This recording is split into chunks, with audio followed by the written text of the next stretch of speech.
कणकवली समितीचा गौरव सोहळा शनिवार दिनांक 11 एप्रिल 2026 रोजी झालेला कणकवली तालुका महाराष्ट्र राज्य प्राथमिक शिक्षक समितीचा विद्यार्थी, शिक्षक, पालक आणि पदाधिकारी यांचा सन्मान सोहळा, गुणगौरव सोहळा खूपच कौटुंबिक झाला याचा आनंद आहे. सध्या सकाळ सत्रात शाळा भरते, त्यात पॅट परीक्षेचा पहिला पेपर. या सर्व परीक्षेची कार्यवाही पूर्ण करून या सोहळ्याचा उपस्थित राहणाऱ्या सर्व शिक्षक बंधू भगिनी, पालक, विद्यार्थी आणि शिक्षक पदाधिकारी यांचं म्हणूनच अधिक कौतुक करावंसं वाटतं. माझी आत्याचं दुःखद निधन झाल्याने मला तिच्या अंत्यसंस्कारासाठी जावं लागलं. तिने माझ्यासाठी केलेले संस्कारक्षम क्षण मला आठवत होते. तिला निश्चल पडलेली पाहून मला मोठ्याने रडायलासुद्धा आलं आणि मी मोठ्याने रडलो. अंत्यसंस्कार झाल्यावर पुन्हा घरी आपल्या समितीच्या कार्यक्रमाला हजर राहायचे होते. सकाळपासून पोटात अन्नाचा कण नव्हता. पुन्हा अंघोळ करून थेट कार्यक्रमस्थळी हजर झालो. शिक्षक येताना दिसत होते. मीही त्यांच्यात सामील झालो. माझी प्रसिद्धीची जबाबदारी आणि फोटोग्राफीची जबाबदारी मला पार पाडायची होती. मी गेल्यापासून फोटोग्राफी सुरू केली. मुख्य पाहुण्यांचे आगमन व्हायला थोडा उशीरच झाला होता. शिक्षक पदाधिकारी येऊन कधीच जेवून कार्यक्रमाच्या आरंभाची वाट पाहत ताटकळत बसले होते. मी आपला जेवढे कॅन्डिड फोटो काढता येतील तेवढे काढतच होतो. आणि पदाधिकारी यांचे आगमन झाले. कार्यक्रमाला सुरुवात झाली. महिला आघाडीच्या गायिका शिक्षितांनी सुंदर सुस्वरात ईशस्तवन सादर केले. आवाजाचा चढउतार लाजवाब. स्वागतपद्य ऐकताना रेकॉर्ड ऐकत असल्याचा भास झाला, इतके अप्रतिम गायन झाले. सर्व गायिका आणि त्यांना साथ देणाऱ्या वाद्यवृंद यांचे खूप कौतुक. त्यांनी उत्तम वातावरण निर्मिती केली. उपस्थित मान्यवरांच्या सभापती, उपसभापती आणि शिक्षक नेत्यांच्या शुभ उपस्थितीत शुभारंभ सोहळा सजत धजत पुढे जात होता. सुंदर शब्दांनी निवेदन करणाऱ्या रश्मी आंगणे मॅडम आणि ज्योत्स्ना गावडे मॅडम यांनी पूर्वीच्या आवाजाच्या बादशहांना विसरायला भाग पाडले. कार्यक्रम पुढे पुढे उत्साहाने सरकत चालला होता. दत्तक पालकत्व स्वीकारणाऱ्या समिती शिलेधारांना खरंच सलाम. दप्तरे आणि शैक्षणिक साहित्य स्वीकारताना विद्यार्थी आणि पालकांच्या चेहऱ्यावरचे समाधानाचे भाव मी माझ्या मोबाईलमध्ये टिपतच होतो. माननीय सभापती आणि उपसभापती यांनी समितीच्या उपक्रमांचे केलेले कौतुक आमच्या सर्वांच्या मनाला अलगद थंडावा देत होतं. पदाधिकाऱ्यांनी केलेलं हे कौतुकच समिती शिलेदारांना बळ देण्याचं काम करीत असतं. आम्ही शिक्षक शाळेत काम करतोच आहोत, त्यापेक्षाही जास्त सामाजिक, सांस्कृतिक वारसा जपण्यासाठी एक अधिकचं पाऊल उचलित आहोत याचा आम्हाला सार्थ अभिमान आहे.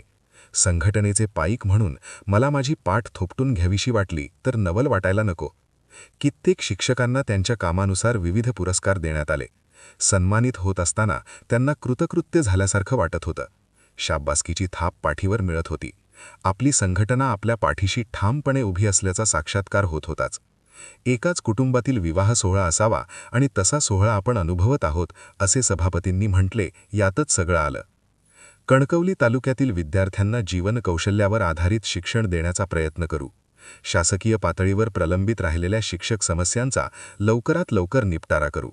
शाळेत प्लास्टिक आणि जलसाक्षरता या विषयांवर अधिक उत्तम जागर केला पाहिजे असे सांगणाऱ्या सभापती मॅडम आम्हाला लाभल्या आहेत, हेही आमचं भाग्यच आहे. मी दरवर्षी 5 गरीब आणि गरजू विद्यार्थ्यांचा संपूर्ण शैक्षणिक खर्च उचलणार आहे असे उद्गार काढणारे कणकवली तालुक्याचे उपसभापती खरंच ग्रेट आहेत. दोन्ही प्रमुख पाहुण्यांचे आभार मानावे तितके कमीच.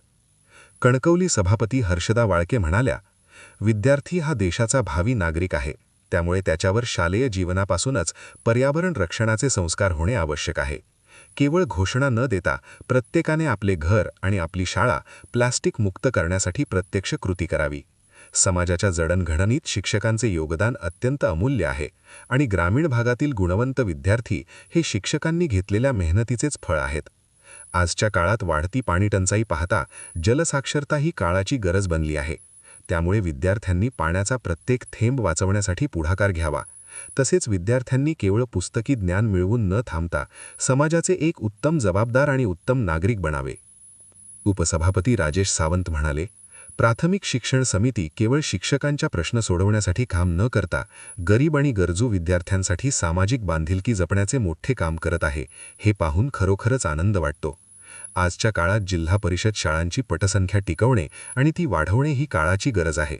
त्यासाठी शाळांमध्ये नाविन्यपूर्ण बदल होणे आवश्यक आहे.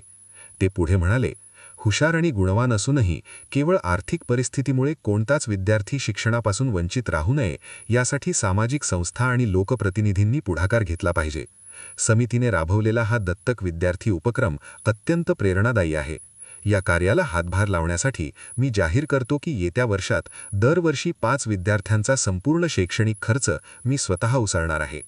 आमचे शिक्षक नेते भाई चव्हाण म्हणाले, संघटना म्हणून काम करताना शिक्षक आणि बालके यांच्या हितासाठी निष्ठेने काम करणे हेच आमचे प्रमुख उद्दिष्ट आहे. आज ज्या शिक्षकांचा गौरव करण्यात आला तो त्यांनी विद्यार्थ्यांसाठी केलेल्या जाणीवपूर्वक कष्टाचा सन्मान आहे. आपल्या शिक्षक समितीचा प्रत्येक शिक्षक हा आदर्श असावा, ज्याला दिवसभराचे शालेय कामकाज आटोपून घरी परतताना एक वेगळेच समाधान लाभेल. हेच आमच्या संघटनेचे ध्येय आहे. आजच्या काळात केवळ शिक्षकांचेच प्रश्न महत्त्वाचे नसून विद्यार्थ्यांसमोर असलेली आव्हाने आणि त्यांचे प्रश्न अधिक गंभीर आहेत. त्यामुळे भविष्यात आपल्या प्रश्नांसोबतच विद्यार्थ्यांच्या पाठीशी खंबीरपणे उभे राहणे ही काळाची गरज आहे. शिक्षक आणि बालके या दोघांच्याही प्रगतीसाठी संघटनेने यापुढेही समर्पित भावनेने कार्य करावे. विद्यार्थ्यांचा हा गुणगौरव त्यांच्या पुढील शैक्षणिक वाटचालीस नक्कीच प्रेरणा देईल. आमचे तालुका अध्यक्ष सुशांत मरगज प्रास्ताविकात म्हणाले की महाराष्ट्र राज्य प्राथमिक शिक्षक समिती ही केवळ शिक्षकांच्या प्रश्नांसाठी लढणारी संघटना नसून विद्यार्थी प्रथम आणि नंतर शिक्षक या ध्येयाने काम करणारी सामाजिक शक्ती आहे. समाजातील गरजू घटकांसाठी काम करणे हे आमचे पहिले कर्तव्य आहे आणि याच भावनेतून आम्ही तालुक्यातील 22 विद्यार्थ्यांना दत्तक घेऊन त्यांना वर्षभराचे शैक्षणिक साहित्य दिले आहे. संघटनेचे सभासद स्वतःच्या वाढदिवसाचा खर्च टाळून जो निधी जमा करतात त्यातूनच आम्ही आजवर अनेक गरजू रुग्णांना आणि कुटुंबांना मोठी आर्थिक मदत करू शकलो आहोत. शैक्षणिक गुणवत्तेसाठी आमची संघटना सदैव कटिबद्ध आहे आणि 4थी आणि 7वीच्या विद्यार्थ्यांसाठी मोफत सराव संच उपलब्ध करून देण्यात आले आहेत. तसेच सेवानिवृत्त शिक्षकांना त्यांच्या हक्काच्या कामासाठी कुठेही वणवण करावी लागू नये यासाठी शिक्षक